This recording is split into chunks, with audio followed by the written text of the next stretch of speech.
Ready to go? Good afternoon, everyone. My name is Joshua Levy. I'm the United States Attorney for the District of Massachusetts. We are here today to announce a groundbreaking criminal and civil enforcement action against McKinsey Company, the global management consulting firm, for its role in the opioid crisis that has ravaged this country. As you can see from the big team we have up here, this was a significant effort on behalf of the federal government and the Virginia State's Attorney General's office. I'd like to turn it over to my friend Chris Kavanaugh to kick us off today. Chris? Thank you. Good afternoon. My name is Chris Kavanaugh, and I'm the United States Attorney for the Western District of Virginia. This morning, we filed documents in United States District Court in the Western District of Virginia, specifically in Abingdon, Virginia, demonstrating the Justice Department's continued commitment and ongoing effort to hold accountable those companies and individuals who played a role in our nation's opioid crisis. For the past few years, the United States Attorney's Office for the Western District of Virginia, the United States Attorney's Office for the District of Massachusetts, and the Justice Department's Civil Division have been leading an investigation into whether McKinsey Company, a global management consulting firm which provides consulting advice to CEOs and boardrooms across the globe, had committed criminal or civil violations of federal law in their consulting engagements with Purdue Pharma. To provide you with a little bit of background, in 2007, in federal court in Western District of Virginia, a Purdue Pharma affiliate pleaded guilty to criminal misbranding for falsely marketing OxyContin as less addictive, less subject to abuse, and less likely to cause dependence and withdrawal than other pain medications. In the aftermath of that guilty plea, Purdue Pharma was under a corporate integrity agreement, during which Purdue Pharma obtained FDA approval for a new version, a reformulated version of OxyContin with abuse deterrence properties. In other words, a new formula that makes it less likely to be abused by individuals. After the introduction of this new product, OxyContin sales plummeted. The reason for the drop in sales, in large part, was due to the prescriptions for those due to the drop in prescriptions for those who were abusing the drug, as well as regulatory safeguards that put in place roadblocks, making it harder to prescribe OxyContin when it was medically unnecessary. Enter McKinsey Company. After the corporate integrity agreement expired, Purdue specifically engaged McKinsey Company to develop a strategy to recover these lost OxyContin sales.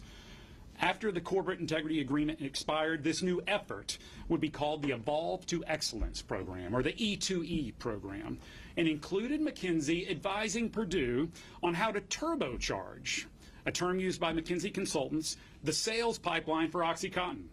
As part of this effort, McKinsey conducted a rapid assessment of the drop in sales and sought to identify opportunities to get those sales back. And in this assessment, McKinsey learned of the increasing reluctance of doctors, pharmacists, and pharmacy chains to fill prescriptions of OxyContin out of concerns that it was being abused. According to the strategy devised by McKinsey, and ultimately provided to Purdue to turbocharge those sales, McKinsey advised and Purdue followed the targeting of high-value prescribers, including those who were prescribing opioids for uses that were unsafe, ineffective, and medically unnecessary, and that often led to abuse and diversion. This was not hypothetical. This was not just marketing. It was a strategy. It was executed, and it worked. McKinsey's strategy resulted in prescriptions for OxyContin that were unsafe, medically unnecessary, and lacked a legitimate purpose, and were often diverted. Purdue Pharma implemented this strategy up until 2018, when they stopped selling opioids, and was later held accountable for this conduct in a criminal and civil resolution in 2020 for the same conduct. What our investigation also revealed was that a McKinsey senior partner at the time, now former, who was serving as the Director of Client Services for many of McKinsey's engagements with Purdue Pharma, and who held a senior relationship-focused role on the engagement with Purdue, became aware of litigation involving Purdue Pharma, after which, and as a result, he personally deleted various Purdue-related electronic materials from his McKinsey-issued laptop with the intent to obstruct future investigations. This was later confirmed by our forensic examination of that McKinsey-issued laptop, as well as emails that our team received during our investigation. For his conduct, today, also in the Western District of Virginia, this individual by the name of Martin Elling was charged in the United States District Court with one felony count of obstruction of justice for knowingly destroying those documents with the intent to impede, obstruct, and influence the investigation and proper administration of a matter within the jurisdiction of the Justice Department.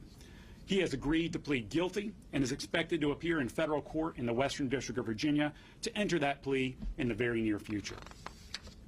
Moreover, McKinsey Company has agreed to pay $650 million in penalties to resolve criminal and civil investigations into their consulting work with Purdue Pharma as part of a 5-year deferred prosecution agreement. In connection with that agreement, today we filed a 2-count criminal information in Western District of Virginia against McKinsey United States, charging 1 felony count of obstruction of justice and 1 misdemeanor count of knowingly and intentionally conspiring with Purdue and others to aid and abet the misbranding of prescription drugs. This resolution marks the first time a management consulting firm has been held criminally responsible for advice that it has given, resulting in the commission of a crime by a client. It also marks the first time that a management consulting firm is held accountable for its role in helping to fuel the opioid crisis. You are going to hear many numbers today as we go through that resolution in detail. However, there is one number that I want you to keep in mind, and that number is 85. That $650 million figure that I mentioned is not double, it is not triple, it is over 85 times the amount of money that McKinsey made on the turbocharge engagement that forms the central basis for the criminal charge that we are discussing today. We believe that it sends a powerful message to the consulting industry going forward as they consider future engagements. In addition to these monetary penalties, the agreement also includes robust compliance procedures and terms that McKinsey and McKinsey US will implement to reform their compliance practices to include consideration of legal, ethical, and social responsibility aspects of engagements, as well as a corporate integrity agreement. This agreement, in combination with reforms that McKinsey has already implemented during the course of our investigation, will likely set a standard for the management consulting industry for compliance and accountability going forward. Last, McKinsey has also agreed that it will not do any work relating to the marketing, the sale, the promotion, or the distribution of any controlled substance for the 5-year term of the deferred prosecution agreement. We all continue to deal with the fallout of our nation's opioid crisis. It has deeply affected so many Americans and their families, my own included, as I have previously lived what happens when a family member becomes arrested by opioid addiction from a medically dubious prescription, and to sort through how that we can move forward.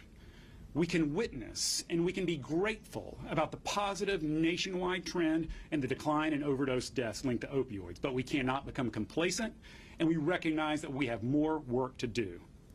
Today marks another day in which that shows that the men and women of the Justice Department will continue to do their part to investigate and hold accountable those who have profited from violations of federal law, and the U.S. Attorney's Office for the Western District of Virginia, the District of Massachusetts, and the Civil Division will continue to take a leading role in that effort. And on that note, I want to personally thank and extend my gratitude to Assistant United States Attorneys Randy Ramsire of the Western District of Virginia, Amanda Masalam Strachan and Bill Brady of the District of Massachusetts, trial attorneys Kristen Echemendia, Jessica Harvey, and Stephen Scott of the Justice Department Civil Division, and Assistant Attorney Generals Kristen Gray and Kimberly Bolton of the Virginia Attorney General's Office. Last and finally, I also note and appreciate that I'm a U.S. Attorney from Virginia who is appearing here in Boston, and although we're filing these matters in Virginia, that is in recognition of and in representative of the partnership between these two United States Attorney's offices as they continue to take a leading role in engaging in novel and aggressive actions like the one we have announced here today. Thank you for your time. Now I'd like to turn it over to United States Attorney Levy.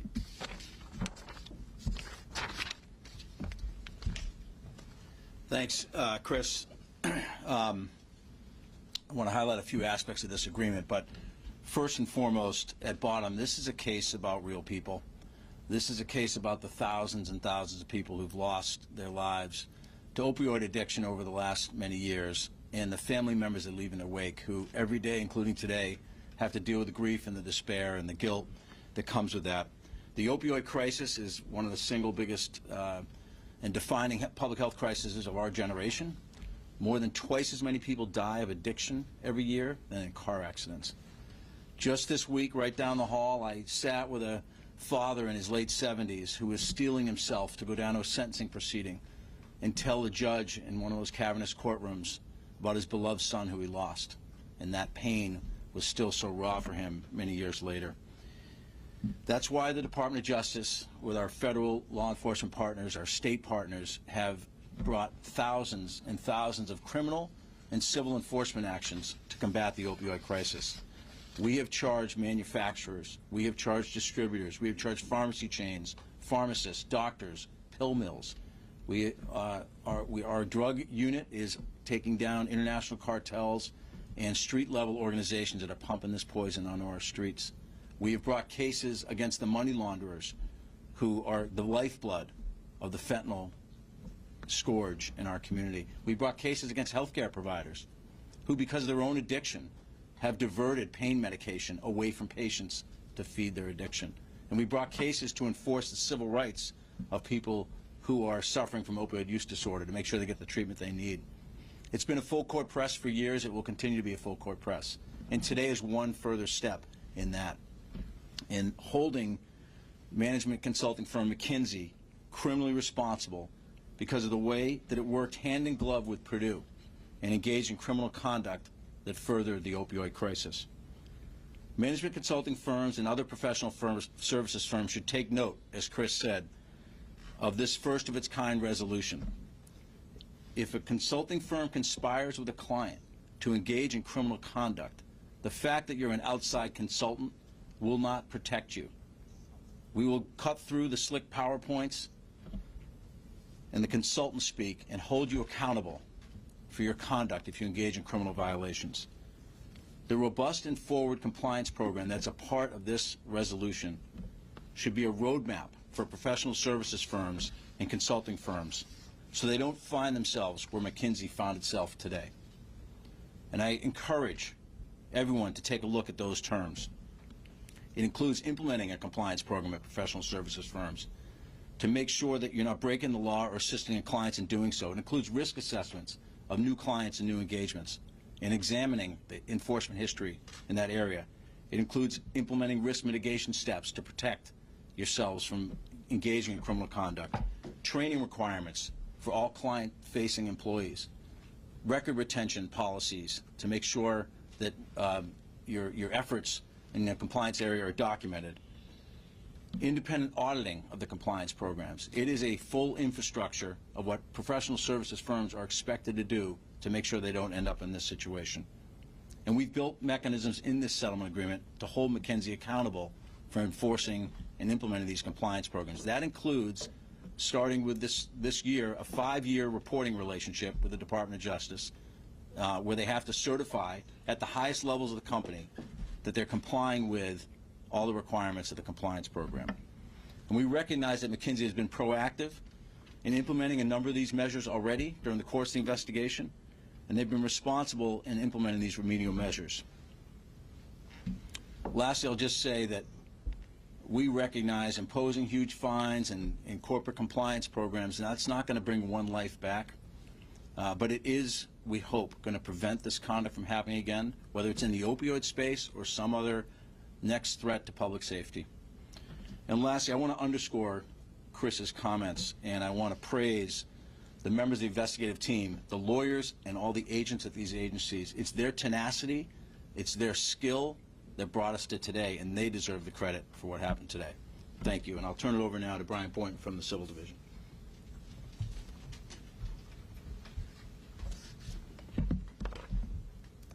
Good afternoon. My name is Brian Boynton. I'm the Principal Deputy Assistant Attorney General for the Civil Division. In that role, I serve as the head of the Civil Division. I'm excited to be here from Washington, D.C. to join my U.S. Attorney Office colleagues in announcing this very significant resolution.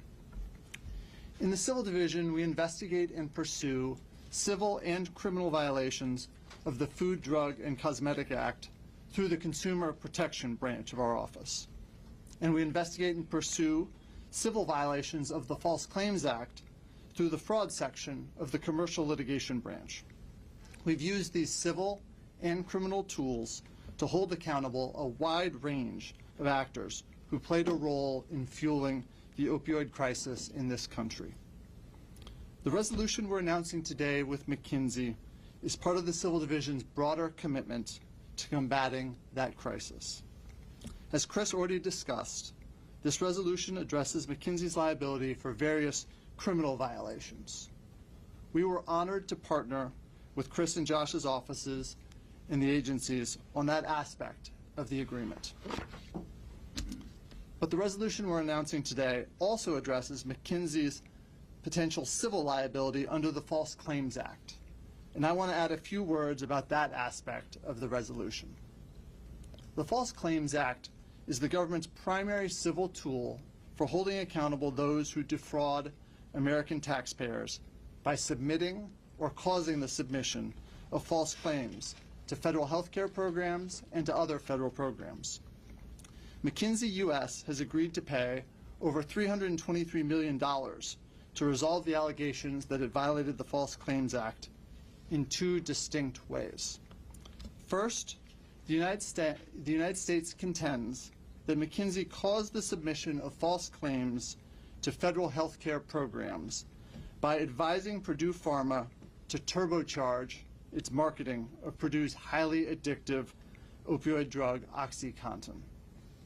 As Chris previously described, McKinsey U.S. advised Purdue to target healthcare providers who are already prescribing very large quantities of OxyContin, including prescribers who are writing opioid prescriptions for medically unnecessary uses. Notably, McKinsey U.S. provided this advice without regard for the significant abuse and diversion that would result. Today's civil resolution addresses the United States' allegations that, by means of this conduct, McKinsey U.S. knowingly caused the submission of false and fraudulent claims for OxyContin. Second, the civil resolution resolves allegations that McKinsey U.S. knowingly misled the FDA by assigning consultants to work concurrently on both FDA projects and competitively sensitive projects for Purdue Pharma. In the course of seeking a contract from the FDA, McKinsey U.S. represented that it had a conflict of interest policy in place that would prevent its consultants that were serving the FDA from being assigned to another competitively sensitive project for a significant period of time following the FDA assignment. The FDA then awarded McKinsey U.S. the first in a series of contracts relating to an FDA safety monitoring project. Despite its conflict of interest policy, McKinsey nevertheless assigned the consultants working on the FDA matter to various Purdue projects around the same time. McKinsey has admitted that it did not disclose these facts to FDA.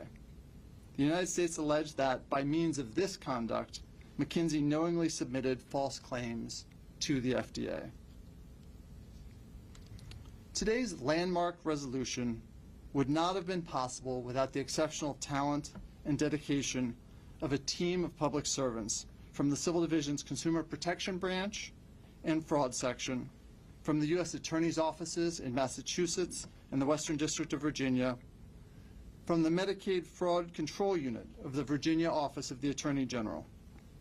I'm also grateful for the outstanding support of the investigative team from our partners at the FDA, the FBI, the Justice Department's Computer Crimes and Intellectual Property Section Cybercrime Lab, and the offices of the Inspector General for the Department of Health and Human Services, the Department of Veterans Affairs, and the Office of Personnel Management.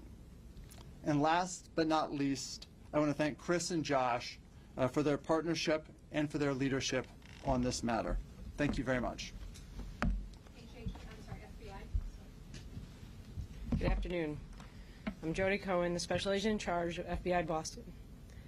No amount of, no amount of money can make up for a devastating impact of the heartbreaking loss of life the opioid crisis has inflicted on the people of Massachusetts and this nation. But today's settlement is a reminder that if you capitalize on a crisis by putting profits over patient safety and then try to obstruct a federal investigation, you will pay a hefty price. McKinsey is now being held criminally and financially accountable with a staggering $650 million penalty for its role in this elaborate years-long swindle of our healthcare system. There is no question their greed and recklessness put Americans at significant risk of addiction and even death. It started with this global management consulting firm making a deal with Purdue Pharma to help combat the declining sales of OxyContin. They came up with an aggressive marketing strategy that was in reality a roadmap to boost sales based on fraud. Amid a raging opioid crisis, McKinsey conspired with Purdue to turbocharge sales. OxyContin by targeting prolific prescribers, many of whom dispense OxyContin like it was candy. Their actions resulted in a powerful prescription painkiller being doled out, more often than not, for uses that were unsafe, ineffective, and medically unnecessary.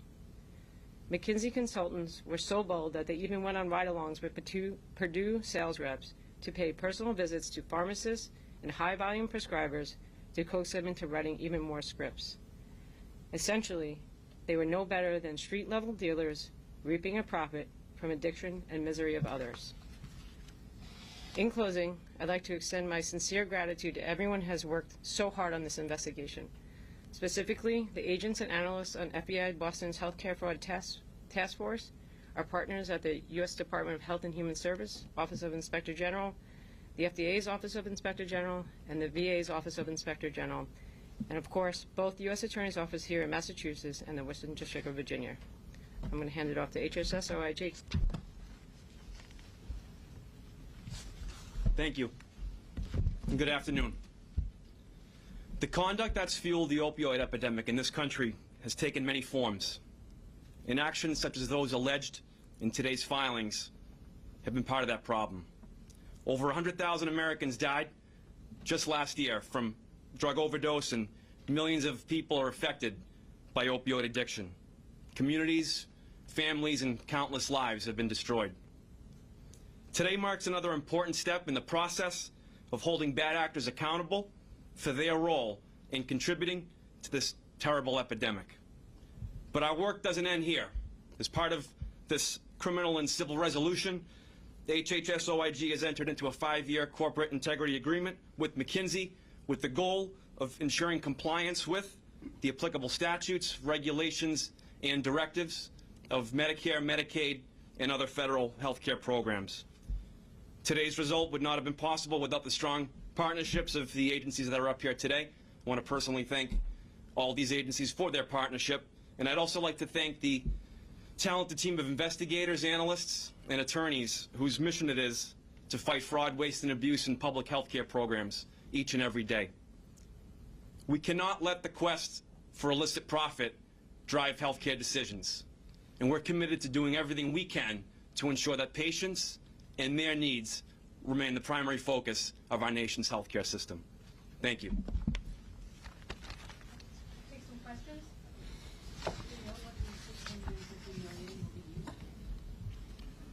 The $650 million goes to a variety of places. The criminal fine goes to the Treasury. Some of that goes to crime victim funds. Some of the money is reimbursed to agencies on the False Claims Act side, so it goes to different places. Some of it is returned to law enforcement agencies to further investigative efforts. There was, I should also note, there was separately over $600 million settlement with the state attorney generals that McKinsey entered into that dispersed money to communities. This is the second criminal case against McKinsey that Justice Department has announced in the last couple of weeks. Both of them are resulting in deferred prosecution agreements instead of guilty pleas or going to trial. I was just wondering if you could comment on why this formal resolution is appropriate as opposed to trying to seek a conviction of the company. Yeah, so there was a case earlier this month in the Southern District of New York. It was a Foreign Corrupt Practices Act case by a different entity at McKinsey. related to conduct in Africa. The two cases, Nate, they involve conduct from roughly the 2012 to 2017-18 time period. They're not exactly overlapping, so they're happening. They were concurrent. The investigations were concurrent, and that's why we measured them each on their own merits and felt that this was the most appropriate outcome here. This is unlike a situation where a company has a resolution, is sanctioned through a DPA or some other sanction, and then goes on to engage in additional criminal conduct. So it's not a corporate recidivism type situation because the conduct was both happening at the same time. What I'd like to add, too, is that I really invite you to take a look at the deferred prosecution agreement and some of the details here. Is that bringing you back to that number? We obviously considered the additional outcomes of what would happen if we brought charges. But when we look at the robust compliance measures, that the new standard that we think is going to be set here, the agreement in which McKinsey had said that they wouldn't engage in the sale, they wouldn't engage in engagements involving the sale, the distribution, the promotion, the marketing of any controlled substance going forward. That is a huge outcome, all of us across the board, that we think is ultimately something that the department and everyone should be very proud of. In a way you've answered this, but I guess your message to some family members, loved ones, a lot of them want to see these people in jail, and I wondered if there is a message for them about this settlement, because to them, obviously, $650 million, right? They just want their loved ones back. I will say that, you know, in every criminal corporate investigation that we engage in, at the very center of it is the desire to hold individuals accountable. And where the facts and the law show that an individual committed a crime, we will, in fact, charge that person. And that's precisely what we've done so here. At the end of this investigation, we were able to show that the senior partner at McKinsey had committed a crime for the obstruction of justice and for the deletion of those documents. And that's precisely why we have at least one individual being held accountable as far as a corporate, a criminal conviction at the end of this. Is there any prospect of any additional individuals being charged in this? I ask because McKinsey has fired 2 partners in connection with I think I'd say on that, Nate, that this is an investigation that's been going on for quite some time. This is the resolution of the investigation that we have at this time. And we're always open to receive new information, but we think this brings this matter to a conclusion.